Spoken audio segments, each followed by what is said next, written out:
Subscribe to CivilSteps YouTube channel. Press bell icon to get latest updates. Agricultural indebtedness in India. One of the important topic for your GS paper 3, that is your economy. So if you see the National Statistical Office survey, what you will observe that the average outstanding loan per agricultural household has increased from 57.7%, or you can say increased to 57.7% from 2013 to 2018. So what does it mean?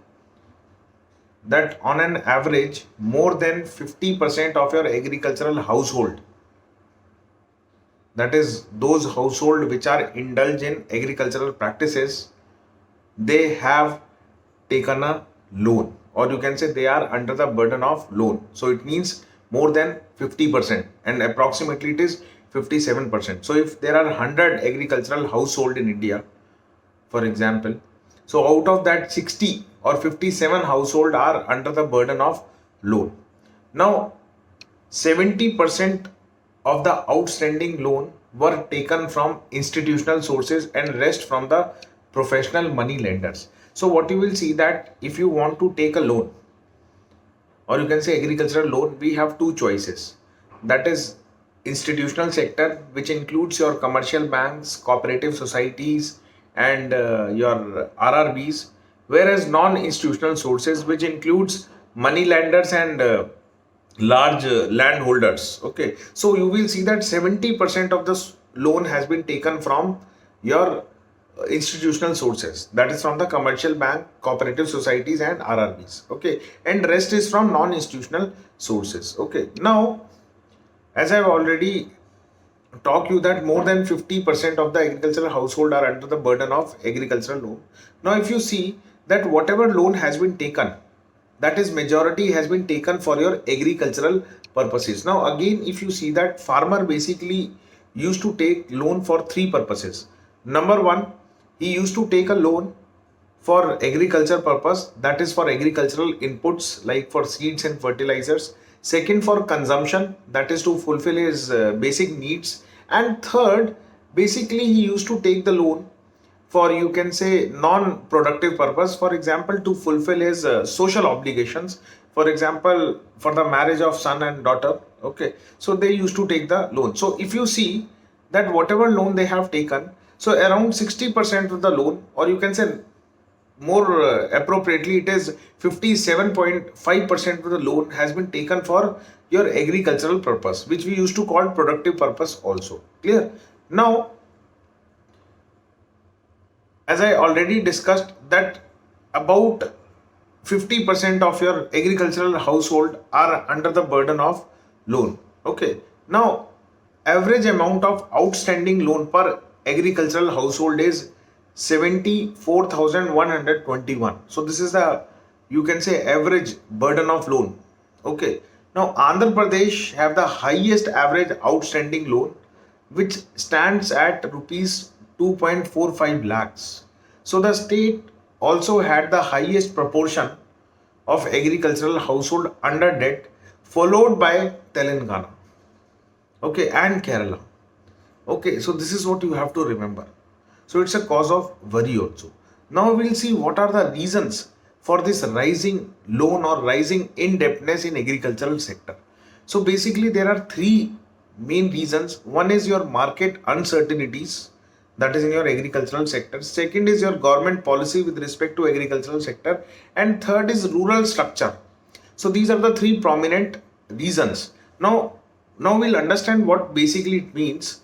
So if you see the market uncertainties in agricultural sector, so what we can say that inadequate growth in farm productivity and income is responsible for rising agricultural indebtedness, or more precisely there are another three factors. First is rising cost of cultivation. So you will see that the loans are used to invest in farm mechanization. Okay, and almost 95% of tractors are taken on loan and acquire modern inputs like seed fertilizers. Okay, so you can say this cost increase in cost of input led the farmer to take loan. Second, climate change. Now, climate change affects weather and rain pattern that leads to decline in agricultural productivity. So, when once, or you can say in the beginning, when farmer started practicing or harvesting any crop or cultivating any crop, he estimated that this is the amount of crop I'll get. Okay, but in actual, due to climate change, there was decline. Okay, now this decline leads to what? You can say your agricultural productivity, or you can say decline. So that is why it forced farmer to take loan. So we can say climate change is responsible. And third is basically your price volatility, or you can say poor agricultural marketing practices and value addition. Okay, so you know that prices of agricultural vary. That is why when you read your inflation topic also, so there you also study that your prices. That is why we have concept of core inflation and headline inflation. So those who know it, they will understand what I want to say. That is why prices like petrol and food are very volatile. So this makes farmer to borrow. Okay, now next, another reason that we have taken, that is your government policy. Now if you see the government policy, there are another further grounds or reasons for saying that why government policy is a failure which led farmer to take loan. So first is with respect to increasing access to institutional finance due to government efforts. Okay, so basically what is the thing is that government is making farmer loan easy. Okay, so if you see that ground level credit to agriculture has nearly doubled. So if you see that it has doubled from 7.30 lakh to 13.92 lakh crores. That is within the period of 2013 to 2020. So this 7-8 periods we have seen the witness or rise or doubling of agricultural loan. So it is only because of government effort, or you can say easy access. Second, farm loan waiver.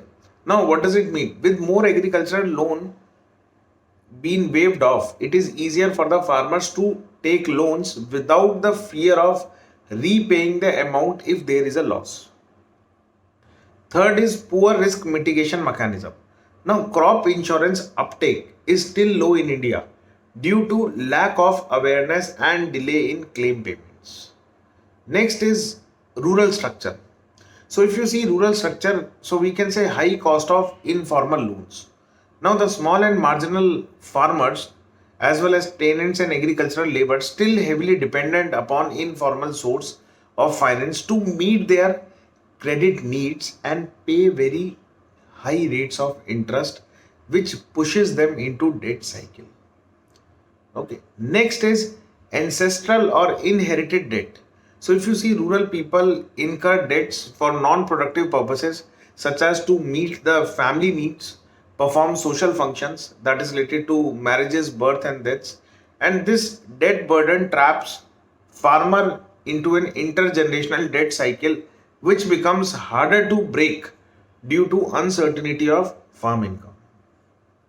Next is with respect to your litigation. So you know that agriculturalist, or you can say farmers in India, are involved in various kinds of dispute related to land and property which involve heavy expenditure and time. So this is another reason. Now moving further, we'll see the impact of indebtedness. That what is the impact of indebtedness? So before we discuss impact, one thing you have to remember that sustainable debt incurred to buy farm machinery or to invest in crop diversification can boost future income and enhance agricultural productivity. But unsustainable debt can lead to multiple issues. Hence, the impact in three ways. Number one, your agricultural sector get impacted. Number two, your farmer. Number three, your economy. So we'll see one by one how they are impacted. So when we talk about agriculture sector, so what you will see, the reduced investment in modernization of agriculture. So you can say with increasing loan, we'll see that investment in modernization of agriculture will reduce. Second, distressed selling of their land to fulfill their debt obligation. So ultimately this leads to land fragmentation. So in this way, agriculture is impacted. Now, when it comes to farmer, so marginalization of farming community and in extreme cases farmer society. So this is the impact. Second, loss of property rights to moneylender, which can turn farmer into landless laborers, which limit their ability to take farming decisions. Now, next comes your economy. Now, when we talk about economy, so here enhanced rural poverty and impact on overall socio-economic growth in agricultural households in terms of educational and health outcomes. So this is what you can say at economy level. Okay. Second is indebtedness inhibits the provision of new loans and creates pressure on the banking system due to increased possibility of default. Next is mounting debt exacerbates or enhance the unviability of agriculture as an economic activity, therefore threatening food security and pushing farmer into a seemingly endless spiral of debt. So this is what food security is the third concern. So in this way, your high agricultural debt impact the nation. That is in terms of agriculture sector, farmer, that is to the farmer and to the nation as a whole that we have discussed. Now, there must be some way to come out of it because UPSC wants that you should suggest a reason that how we can tackle this problem.